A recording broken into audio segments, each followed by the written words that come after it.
Hello everyone, welcome back to my channel. ఈ రోజు మన ఛానల్లో మరో సరికొత్త స్నాక్ రెసిపీతో మీ ముందుకు వచ్చేసానండి. ఇక రెసిపీ అయితే స్టార్ట్ చేసుకుందాం. దీనికోసం అయితే ఒక చిన్న మిక్సీ జార్ తీసుకొని ఒక హాఫ్ కప్ వరకు సుజీ రవ్వ, ఉప్మా రవ్వ అంటాం కదండి, దానిని తీసుకొని ఈ విధంగా మీకు ఎంత వీలైతే అంత మెత్తగా మిక్సీ పెట్టేసి పక్కన పెట్టేసుకోండి. నెక్స్ట్ అయితే కనుక స్టవ్ వెలిగించి ఒక కళాయి పెట్టేసుకోండి. కళాయిలో 2 స్పూన్ల వరకు నూనెను వేసుకోండి. వేసుకుని నూనె వేడైనాక ఒక పావు స్పూన్ ఆవాలు వేసుకోండి. అలాగే ఒక పావు స్పూను జీలకర్రను వేసుకోండి.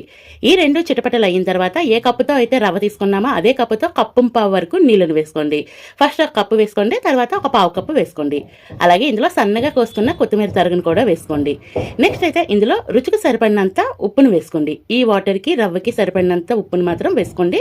అలాగే పావు స్పూన్ వరకు రెడ్ చిల్లీ ఫ్లేక్స్ని వేసుకోండి. ఉప్పు నేను ఫస్టే చెప్పాను కదండి, ఇప్పుడు వేసుకుంటున్నాను. ఇలా వేసుకున్నాక మొత్తం ఇలా రోల్ బాయిలింగ్ అయ్యేంత వరకు మరిగించుకోండి. ఇలా మరుగుతున్నప్పుడు పక్కన మిక్సీ పెట్టేసి పక్కన పెట్టుకున్న రవ్వను తెచ్చి ఇలా కలుపుకుంటూ రవ్వనైతే వేసుకోండి. వేసుకొని ఇలా లంప్స్ ఏమీ లేకుండా ఉండలుగా లేకుండా లో ఫ్లేమ్లో పెట్టేసి ఈ విధంగా మొత్తం అంతా బాగా కలిసే విధంగా కలిపేసుకోండి. రవ్వని కొంచెం వేసుకొని ఈ విధంగా లంప్స్ లేకుండా కలిపేసుకున్న తర్వాత ఒక స్పూన్ వరకు బియ్యం పిండిని లేదా కార్న్ఫ్లోర్ని వేసుకోండి. వేసుకొని ఈ పిండి కూడా బాగా రవ్వకు పట్టే విధంగా పట్టించుకొని ఇప్పుడు స్టవ్ ఆఫ్ చేసేయండి.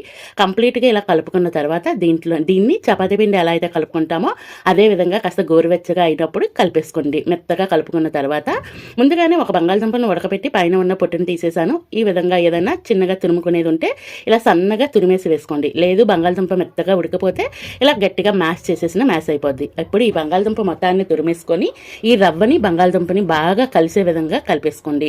కొంచెం నూనె వేసుకొని కూడా కలిపేసుకోవచ్చు. ఇలా మెత్తగా అయ్యేంత వరకు చపాతీ పిండి ఎలా అయితే కలుపుకుంటామో ఆ విధంగా కలిపేసుకోవాలి. ఇలా మొత్తం బాగా రవ్వని కలిపేసుకొని ఇలా సైడ్ని పెట్టేసుకోండి. చూస్తున్నారు కదా, ఈ విధంగా కలిపేసుకోవాలి. అలాగే ఇలా కలుపుకున్న తర్వాత ఇలా చిన్న బాల్స్ ఒక నిమ్మకాయ సైజ్ అంత పిండిని తీసుకొని నేను వీడియోలో చూపించే విధంగా షేప్ ఇచ్చుకోండి.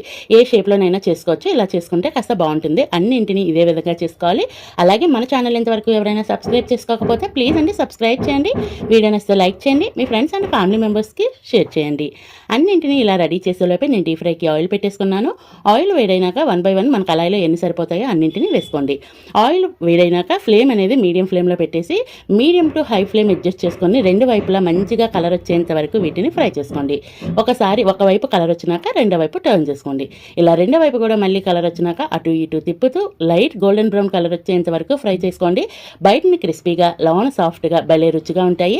ఈ కలర్ వచ్చినప్పుడు ఆయిల్ నుంచి బయటికి తీసేసి టమాటో కెచప్తో సర్వ్ చేసుకుంటే టేస్ట్ అదిరిపోతుంది. ట్రై చేయండి. ట్రై చేసినాక రెసిపీ ఎలా వచ్చిందో కామెంట్ బాక్స్ ద్వారా తెలియచేయండి. ఇంకా ఏమైనా మీకు స్నాక్ రెసిపీస్ కావాలి అనుకుంటే కామెంట్ బాక్స్ ద్వారా తెలియచేయండి. Ready to eat. Thank you for watching. Please do subscribe.